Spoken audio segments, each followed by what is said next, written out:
شروع اللہ کے نام سے جو بڑا مہربان نہایت رحم والا ہے۔ السلام علیکم۔ ایک دفعہ حضرت امیر معاویہ رضی اللہ تعالیٰ عنہ اپنے گھر پر آرام فرما رہے تھے کہ تہجد کے وقت اچانک ایک شخص نے آپ کو بیدار کر دیا۔ جب آپ نے بیدار ہو کر دیکھا تو وہ شخص چھپ گیا۔ آپ نے دل میں سوچا کہ میرے گھر کے اندر اس وقت تو کوئی نہیں آ سکتا، ایسی جرات کس نے کی ہے؟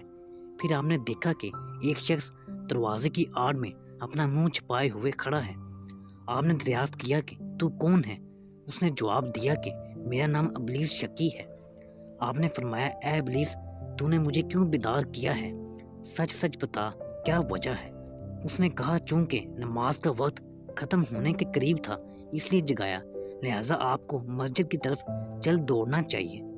آپ نے فرمایا یہ ہرگز تیری غرض نہیں ہو سکتی کہ تو خیر کی طرف کبھی رہنمائی کرے۔ میرے گھر میں تو چور کی طرح گھس آیا اور کہتا ہے کہ میں پاسبانی کرتا ہوں، اور خاص کر تو جیسا جو راہزن بھی ہے۔ جلدی بتلا کس وجہ سے مجھ پر تجھے اس قدر شفقت ہوئی ہے؟ ابلیس نے جواب دیا کہ میں پہلے فرشتہ تھا اور اطاعت کے راستے کو اپنی جان سے طے کیا ہے۔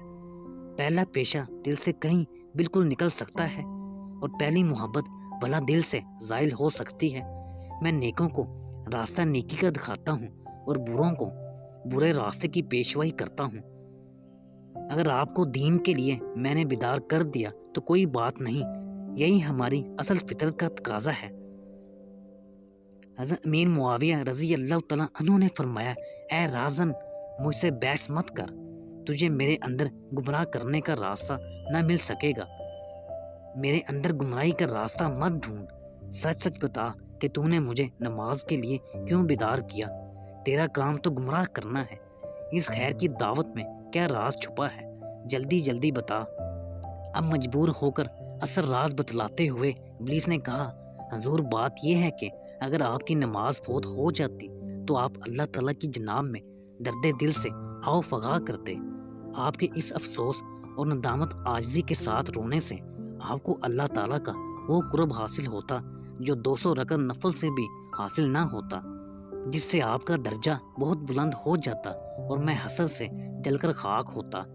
اس لیے میں نے سوچا کہ آپ کو بیدار کر دوں تاکہ آپ نماز ادا کر لیں اور آپ کو اللہ تعالیٰ کا اتنا بڑا قرب حاصل نہ ہو جائے۔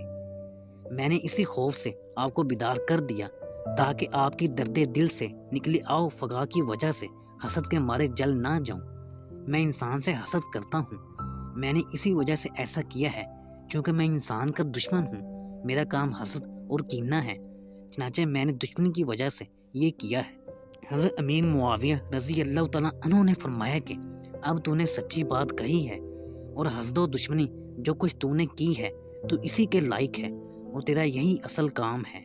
اس واقعے سے ہمیں یہ سبق ملتا ہے کہ کوتاہیوں اور خطاؤں پر ندامت اور گریہ زاری سے شیطان کو کتنا غم ہوتا ہے، اور حق تعالیٰ کی رحمت کس قدر ایسے بندے پر متوجہ ہوتی ہے کہ بندہ اپنے عمل کے ذریعے وہ درجہ حاصل نہیں کر پاتا جو ندامت اور شرمندگی کے باعث اس کو حاصل ہو جاتا ہے۔